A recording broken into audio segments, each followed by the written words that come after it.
Oh, excusez-moi, j'étais sur OneFootball. Vous savez, l'application qui te permet de voir les vidéos, les résultats de toutes tes équipes préférées. Ça va les petits man, tranquille? Bon, la période des tots bat son plein. Elle bat son plein.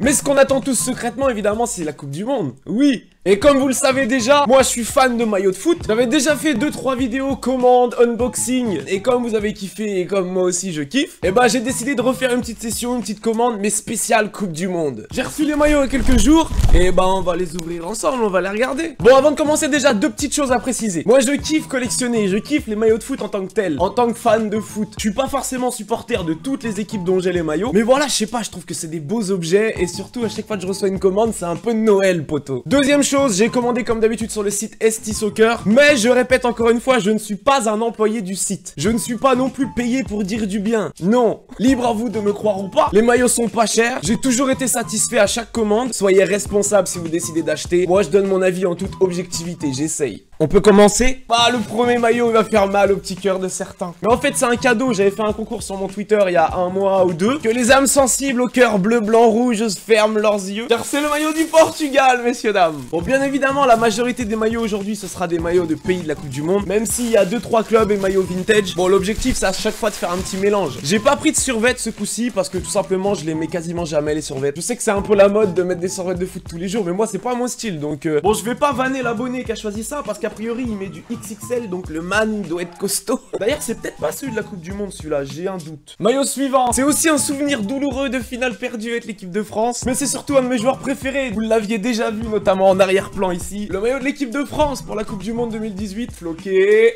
Le roi David. Moi je me suis fait un kiff, je savais pas qui choisir dans l'équipe de France 2018. Du coup je me suis dit vas-y on va floquer très aigué. J'ai été surpris de la qualité des finitions. Je vous l'avais dit hein, pour des maillots à 20 €, le seul petit défaut que moi j'avais constaté c'était notamment les finitions, les coutures à l'intérieur. Je trouve que sur les maillots de cette Coupe du Monde ils ont fait un effort de ouf. Bon après c'est un maillot populaire aussi, celui de la France c'est certainement celui qui sera le plus vendu. Ok, le maillot suivant maintenant ça va être un maillot classique qui est le maillot du Brésil, messieurs dames. J'ai pas voulu prendre le jaune parce que je me suis dit que en fait je sais pas trop pourquoi j'ai pas pris le jaune. Mais voilà, je l'ai kiffé en bleu. Quand c'est des maillots pour moi je prends toujours du M. Je fais du M, voilà c'est ma taille. Sur tous les maillots Nike, il y a un espèce de mini drapeau derrière là qui fait à moitié accordéon là. Bon pareil hein, la manche, je l'ai pas floqué par contre celui du Brésil. Je trouvais que le bleu comme ça il passait bien tu vois. Après quand tu floques, bah ça donne un autre style au maillot je trouve. Alors que là voilà bleu je le trouve archi lourd. Le maillot suivant, on va rester en Amérique du Sud. Alors celui-ci c'est un cadeau, c'est un maillot que je vais offrir. Le maillot de l'Argentina qui est celui-ci floqué. Wow.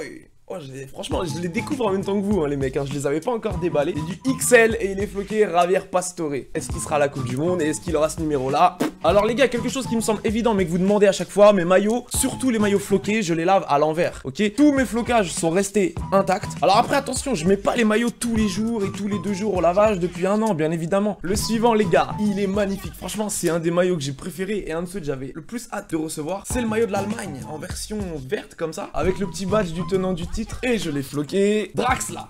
Sérieusement, il est giga beau. Franchement, il tabasse.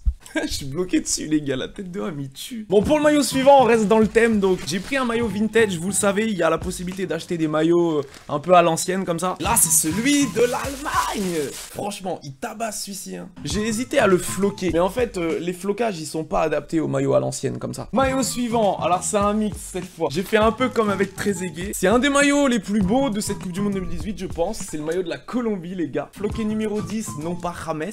D'ailleurs je sais même pas s'il est numéro 10. Mais Valderrama.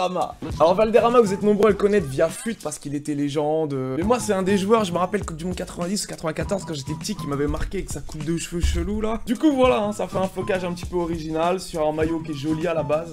Propre de ouf. Maillot suivant, je voulais moi aussi succomber un petit peu à la hype Momo Salah, mais j'étais pas trop chaud pour suivre le délire Liverpool. J'ai déjà un maillot de Liverpool, donc voilà, je voulais un petit peu changer. Momo Salah, version Égypte. Le maillot a rien de ouf, hein, il est tout simple, il est rouge. Mais voilà, Salah il est en train de réaliser une saison de ouf. Ça fera un souvenir en gros, quand dans 20 ans je les ressortirai, je dirai ah là là, le fameux Momo Salah. Avant-dernier maillot, et aussi le dernier maillot d'un pays. Bah en fait il ressemble un peu à mon t-shirt là d'ailleurs. C'est le maillot extérieur de l'équipe de France. Ouais, je regardais, c'est quasiment le même que mon t-shirt.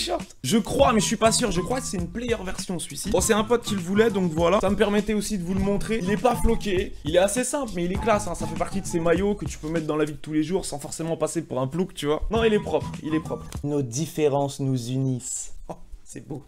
Et enfin, le dernier maillot pour finir. Mais c'est un maillot qui m'a fait kiffer parce qu'il était un peu original. Moi, j'aime bien prendre des maillots des équipes qu'on voit pas tous les jours. Des équipes mexicaines, des équipes... voilà.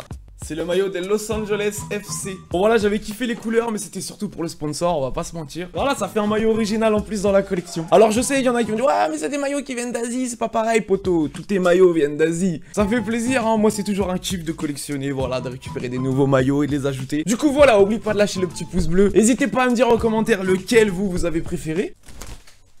Salut les man.